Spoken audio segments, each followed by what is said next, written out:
Baik, terima kasih kerana terus bersama kami dalam Selamat Pagi Malaysia. Anda boleh terus ikuti secara jelas melalui siaran berita RTM, My Preview 123. Dan untuk kita ketahui lebih lanjut tentang situasi bagaimana untuk menangani COVID-19 ini di seluruh negara, kita singgah sebentar ke Sabah dan di talian kami berbesar hati sekali dapat berbicara seketika dengan Yang Berhormat Datuk Seri Panglima Masidi Manjun yang merupakan Menteri Kerajaan Tempatan dan Perumahan Sabah. Assalamualaikum, Datuk. Waalaikumsalam warahmatullahi wabarakatuh. Baik, Datuk, dengan angka yang masih mencatatkan figura yang agak tinggi, bagaimana agaknya langkah keselamatan yang terus diadakan di negeri Sabah, Datuk? Ya, sebenarnya angka kita semakin stabil sebenarnya. Semalam kita hanya ada 132 kes baru dan untuk beberapa hari yang lepas, dalam 4-5 hari kita berada di bawah 200 kes satu hari.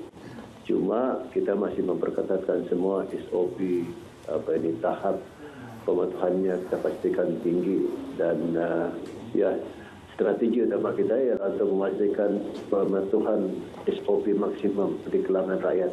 Saya fikir apapun langkah yang diambil pada akhirnya dia banyak bergantung kepada kemampuan rakyat sendiri untuk mematuhi semua SOP yang telah ditetapkan. Datuk, dengan sambutan Tahun Baru Cina yang akan berlangsung tidak lama lagi, apa lagi yang boleh disarankan kepada rakyat Malaysia, khususnya mereka yang berada di Sabah? Kita mahukan kerakyat ini masih lagi dirasai tetapi dalam menjaga SOP. Jadi nasihat Datuk kepada warga masyarakat bagaimana?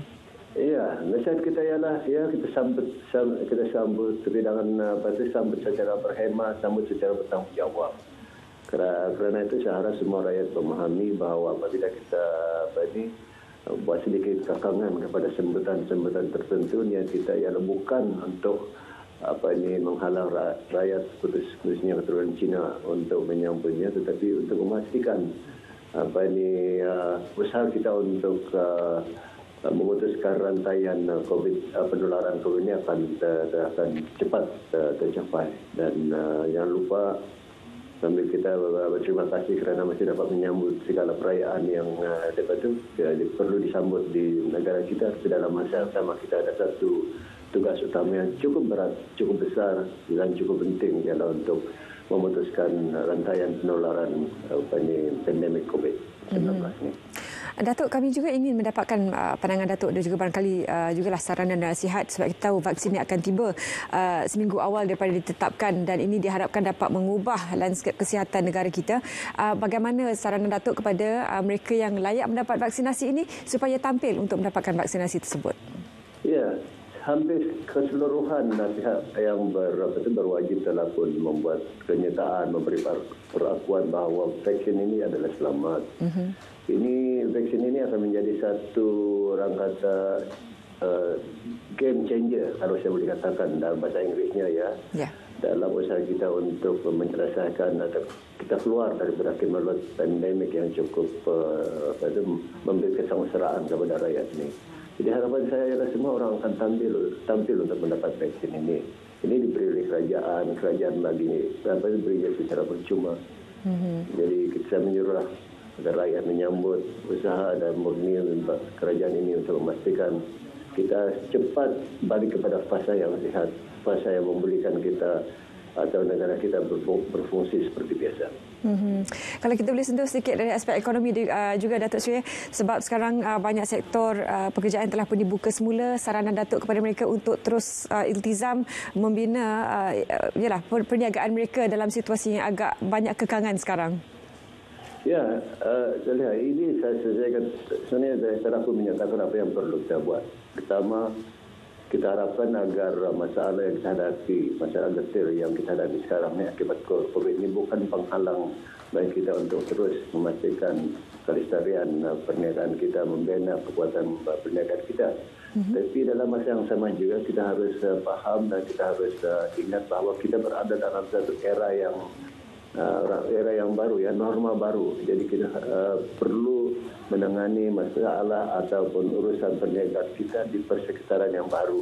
Dan ini yang penting, ekonomi kita majukan, kerjaya kita majukan, tapi jangan lupa untuk mematuhi semua saranan daripada Kementerian Kesihatan untuk menjaga kesihatan kita dan orang-orang di sekeliling kita. Datuk, soalan terakhir kami, baru-baru ini ada klip yang menunjukkan anggota frontliner kita yang berhadapan dengan cuaca buruk ketika bertugas. Barangkali ucapan Datuk juga kepada mereka dalam menjalankan tugas dan pasti juga bertambah lagi tanggungjawab itu untuk menyambut sambutan Tahun Baru Cina ini. Ya, saya ingin mengucapkan terima kasih. Inilah gambaran kepada perjuangan frontliner kita yang kadang-kadang jarang didendangkan, ya, bahawa mereka berada dalam suasana kerja yang cukup betul, cukup mencabar. Saya menyeru kepada mereka untuk sabar menangani masalah dalam melaksanakan tugas. Kita semua yang berada di belakang mereka mendoakan kesejahteraan, keselamatan mereka sepanjang masa, dan kita harapkan semua rakyat Malaysia juga demikian, mendoakan dan membantu mereka untuk memastikan mereka dapat menjalankan tanggungjawab mereka dengan jayanya. Jadi saya mengucapkan selamat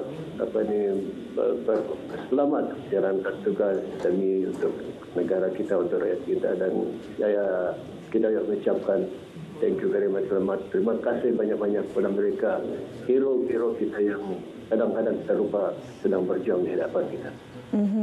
Datuk Seri, tidak lengkap jika kami tidak mendengar ucapan sambutan Tahun Baru Cina juga, Datuk, kepada semua warga, khususnya mereka yang berada di Sabah.